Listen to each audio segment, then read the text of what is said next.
Beaucoup de trucs très différents en fait. En fait c'est que mon copain il est basque d'origine et donc il y a un an on a été en vacances là-bas.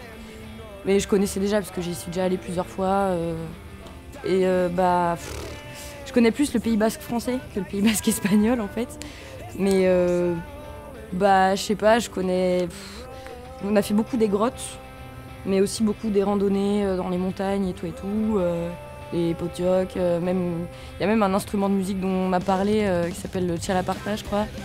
Al principio fue muy chocante porque al final es una lengua, es un idioma que es muy diferente al castellano, tiene una raíz completamente distinta. Y a ver, también es verdad que yo he estudiado muchos idiomas, he estudiado alemán, he estudiado latín, he estudiado griego y no se parece en nada de lo que había estudiado. Entonces, yo que siempre he conocido mucho la raíz de los idiomas y tal, sentí que era algo muy distinto, muy especial y muy único. Entonces, no sé, me pareció súper especial y súper interesante y que tenía muchísima identidad.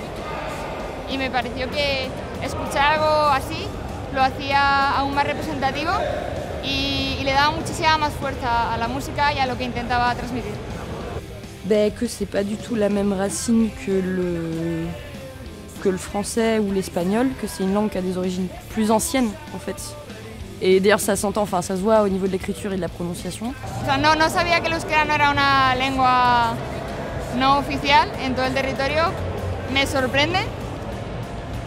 No sé, creo que debería serlo. Me parece a mí. Me sorprende mucho, la verdad. Je sais aussi, enfin je crois savoir, voilà, qui a eu quand même une bonne campagne d'exclusion, de discrimination, voilà, d'essayer petit à petit d'étouffer cette langue, ce pays, voilà, pour moi. Et sa culture, voilà, moi je me souviens qu'il y avait des manifestations contre Sarko, je sais plus quand c'était, je crois en 2003, quand il avait remis ça sur la table, que les écoles en France et la France, en fait le Pays basque il est noyé dedans, et donc il faut parler français, donc il faut tout apprendre en français, etc. Enfin, moi j'avais des potes aussi qui étaient très en colère vis-à-vis de tout ça, des Ikastolas aussi, voilà, qui venaient en plus de ces écoles-là. Donc ils en étaient assez impactés et très en colère, et je peux comprendre. Colère saine, en fait. Voilà.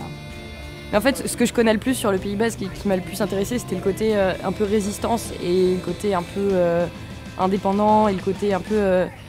j'ai eu un gros kiff en fait sur Zugarramurdi, en fait. Parce que j'ai écrit une BD en fait sur ce qui s'est passé là-bas et... Enfin voilà.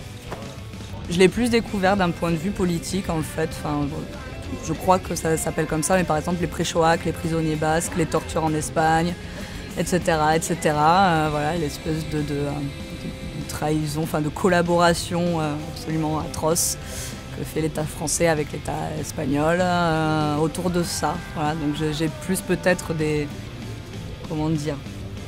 bribes de connaissances au niveau politique, mais j'ai beaucoup à apprendre, et en tous les cas je trouve que vous êtes hyper courageux.